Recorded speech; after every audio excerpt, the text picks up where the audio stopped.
Last week I got a message from the Supreme Leader of Iran. I would like you to convey my most sincere words of gratitude and to confirm that Russia, same as Iran, intends to continue our strategic relations. We see how courageously and heroically the Iranian people are fighting for their independence and sovereignty. Of course, we very much hope that, based on this courage and will for independence, the Iranian people will, under the leadership of a new leader, make it through this difficult period of trials, and that peace will follow. Is Trump's claim of holding all the cards now being tested as Iran deepens its outreach to Russia for strategic backing? As Putin reveals he received a message from Mojtaba, yet keeps details undisclosed, is Moscow deliberately keeping the world guessing? With Iran refusing to engage on nuclear talks, is Washington growing increasingly frustrated at losing diplomatic leverage? And as Russia offers to hold Iran's enriched uranium, is the U.S. now watching from the sidelines after rejecting similar pathways earlier? U.S. President Donald Trump is reportedly displeased following Russian President Vladimir Putin hosting Iran's foreign minister for high-level talks. The U.S. leader is also said to be dissatisfied with Iran's latest proposal regarding a potential agreement with Washington. According to a U.S. official cited by Reuters, Iran has declined to engage in discussions on its nuclear program until the conflict concludes. Reports further indicate that Tehran has linked any future negotiations to resolving key disputes involving the Strait of Hormuz and Israel. However, Trump is reportedly pushing for immediate engagement focused specifically on Iran's nuclear activities. The U.S. president is said to have conveyed to his advisors that he wants Iran back at the negotiating table without delay. This comes despite Trump having canceled a planned second round of talks that was scheduled to take place in Islamabad.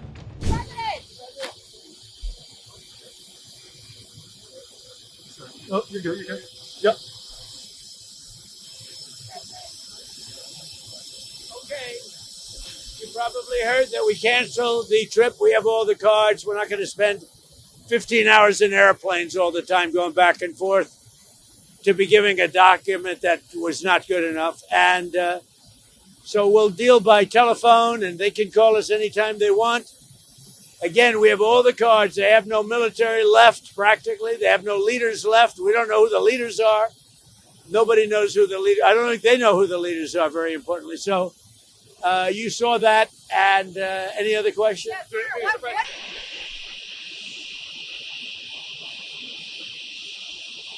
I think Pakistan is terrific. I think the field marshal is fantastic.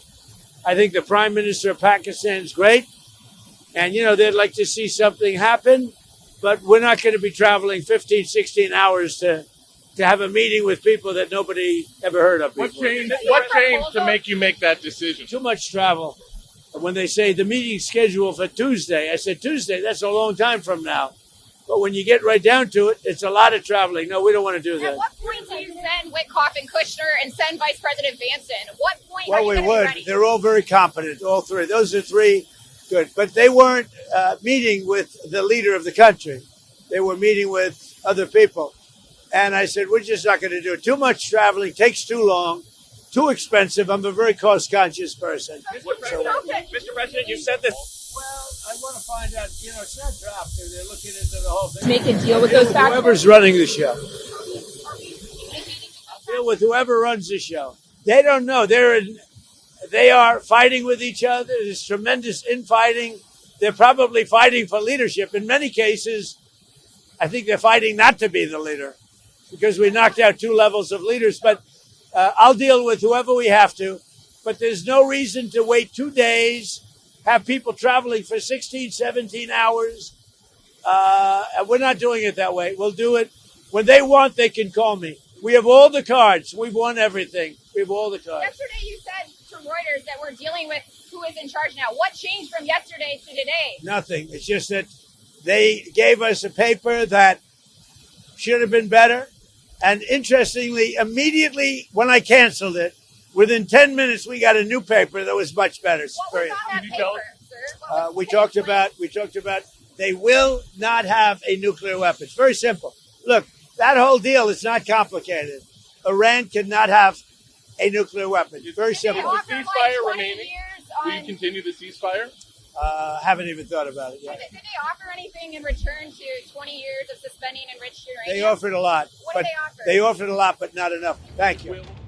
Meanwhile, global oil prices have risen by around 3% amid continued disruptions linked to the Hormuz situation. Iran has also indicated that it plans to share details of what it describes as America's setbacks with members of the SCO bloc. With no clear progress toward a peace deal, reports suggest that Trump is increasingly under pressure regarding the situation.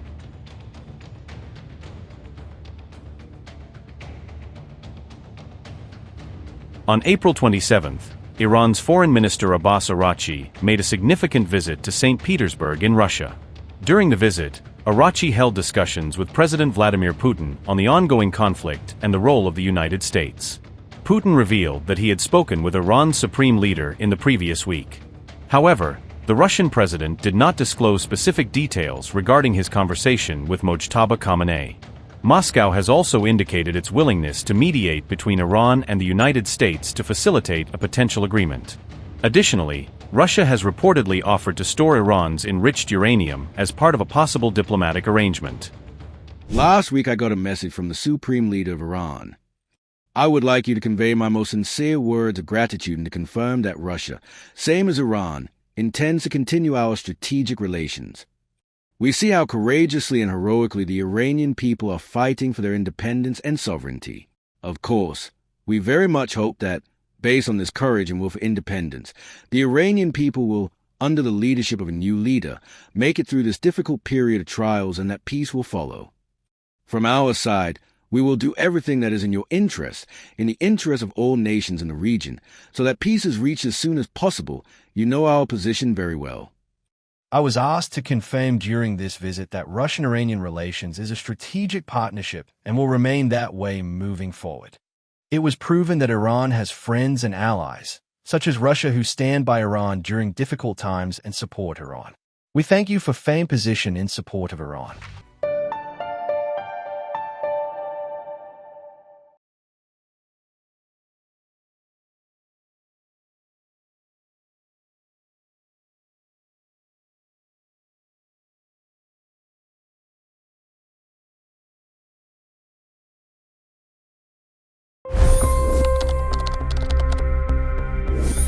$25 crore गरीब गरीबी को परास्त करके बाहर निकले। For the good of our nation, let's work together and let's truly make America great again. The fastest news breaks. Requested PM saying that look, you will have to speak to Putin and to Zelensky. The biggest news makers. The relationship with India is probably the most important bilateral relationship the U.S. will have for the rest of this century. The capital delivered quite an election result today. Expert analysis. The million-dollar question today is how to stop this dance of death. Ground reports. I'm standing at the crossroad of the Kumbh Mela. Behind me are more than 100 entry ghats. Long-form interviews. Exclusionary politics is reflected in Manipur case as well. You don't bother because this is a small state. Deep dive into burning issues. It's often said DRC could be the richest country in the whole world. It's because of what sits underneath. Why exactly did the US topple the Sheikh Hasina government? HT videos. We don't just break news, we break it down.